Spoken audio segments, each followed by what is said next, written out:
Bonjour, si tu es africain et que tu vis en Allemagne, alors ceci te concerne.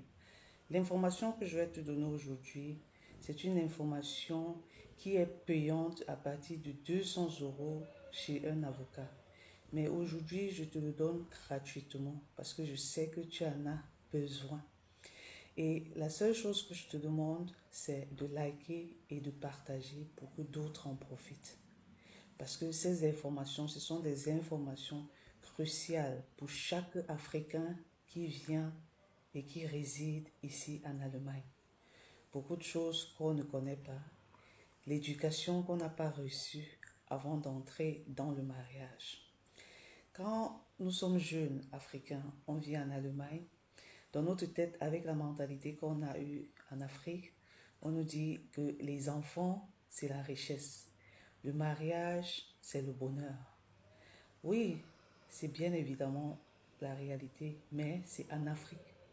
Pour toi qui es ici en Allemagne, voilà ce que je te dis. Et les réalités sur le terrain. Pour celui qui va m'écouter et qui est déjà passé par là, pourra venir laisser en commentaire son expérience. Pour toi qui es jeune, qui vient d'arriver et qui dit que les enfants, c'est la richesse en Allemagne. Tu fais des enfants, tu te mets en couple avec une personne. Je vais prendre une femme. Alors, vous vous mariez. Je vais prendre le cas où vous vous mariez. Parce qu'il y a plusieurs cas. Je vais prendre le cas où vous vous mariez. Vous faites trois enfants. Ça, c'est le minimum hein, pour un Africain. Vous faites trois enfants. Il faut faire tout pour ne jamais vous séparer. Parce que si tu te sépares, voilà les conséquences de ce qui va se passer. En cas de divorce, en cas de séparation, voilà ce que tu vas payer. L'enfant en ce temps-là ne sera pas une richesse pour toi, mais plutôt une dépense.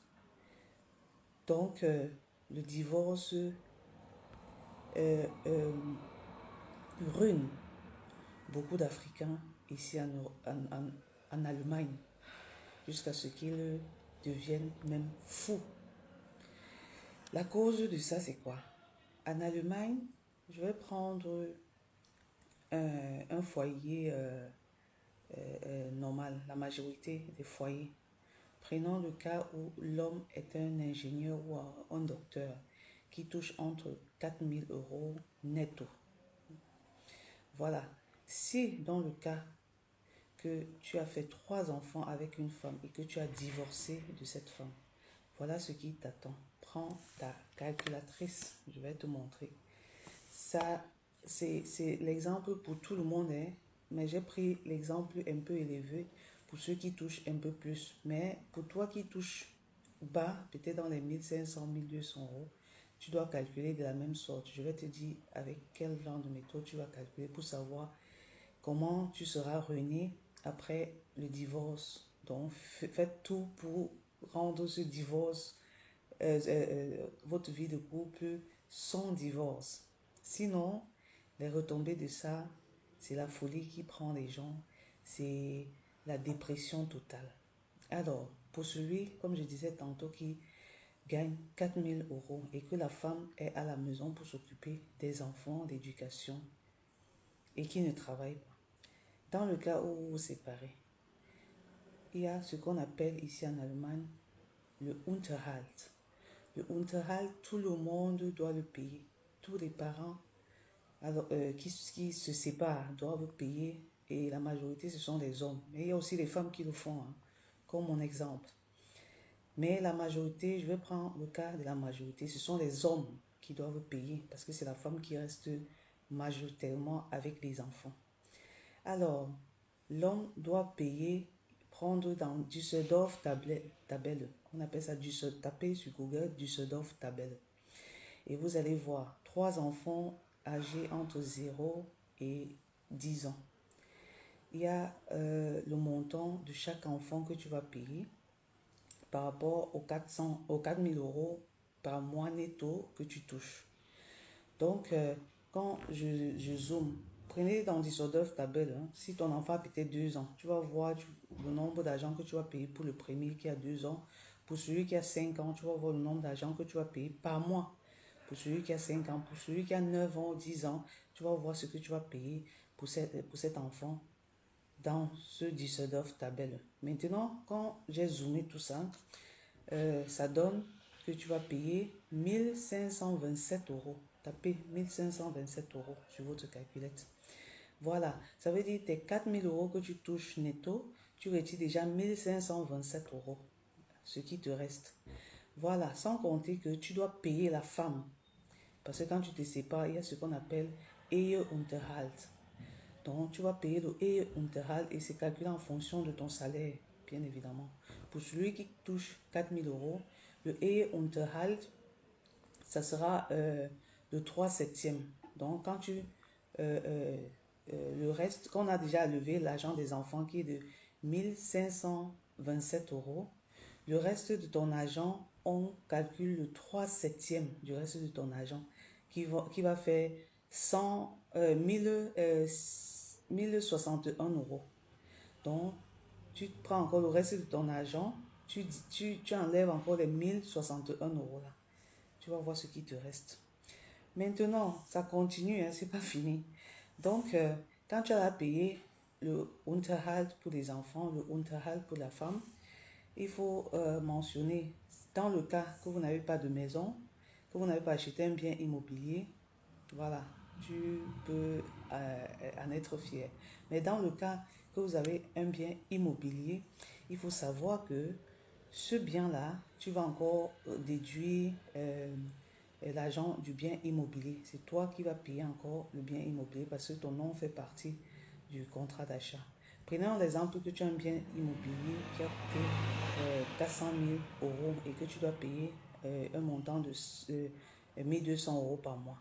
Ça veut dire que tu réduis encore 1200 euros par mois que tu vas payer dans le reste de ton argent qui te reste. Voilà, tu vois un peu ce que ça va donner. Voilà, continuons. Et puis, il y a ce qu'on appelle le comment on a fait oui, le Renteausgleich, le Renteanspruch. Ta partenaire aura droit à ton rente parce qu'elle elle est restée à la maison pour s'occuper des enfants pendant que toi tu travaillais. Et toi tu travaillais, tu payais le rente. Et le rente là est calculé comment? C'est calculé, au fait c'est l'État qui calcule. Je ne suis pas expert dans ce domaine, mais par ma connaissance et ce que j'ai appris en payant un avocat qui m'a fait découvert cela et que je veux partager avec vous. C'est quelque chose qui est payant, que voilà, si vous voulez savoir, vous devez payer un avocat pour qu'il vous explique. Donc, le rente est calculé en fonction de ce que tu as anbezahlt, ce que tu as payé dans la caisse de retraite. Maintenant, on prend ce que tu as payé dans la caisse de retraite, on le divise par 2. La moitié de ça, on donne à ta femme. Voilà. Parce qu'elle n'a pas travaillé, parce qu'elle s'occupait des enfants. Donc, on le paye la moitié à ta femme. Donc, il faut encore diminuer ça de rente que tu as passé tout ton temps à payer. Voilà, toutes les dépenses, voilà, globalisées que je vous ai dit que vous deviez payer. Maintenant, quand tu calcules tout ça, tu te retrouves peut-être par mois. Si tu as payé, laissons le rente, parce que le rente, c'est l'État qui va payer, parce que tu payes ça automatiquement chaque mois. Prenons plutôt à base de ton salaire. Quand tu as retiré le Unterhalt des enfants, quand tu as retiré le Unterhalt de la femme, quand tu as retiré la paye de la dette de la maison que tu as achetée, tu vas te retrouver en fin du mois avec moins de 1000 euros. Et moins de 1000 euros, tu dois refaire une nouvelle vie. Il faut que tu payes ta maison à toi. Il faut que tu essaies de manger dans les 1000 euros à toi. Tu vois que c'est impossible. Ça fait à ce que les gens craquent. Certains frères africains deviennent fous et se demandent que, mais c'est là où ils réalisent que l'enfant et le mariage ne fait pas vraiment la richesse comme on se dit en Afrique. Donc faites très attention. Je vais vous faire une prochaine vidéo pour encore vous éduquer dans d'autres thèmes. J'espère que ça vous a plu. Partagez, partagez pour informer d'autres frères africains à ne pas tomber dans le même piège de dépression, de folie.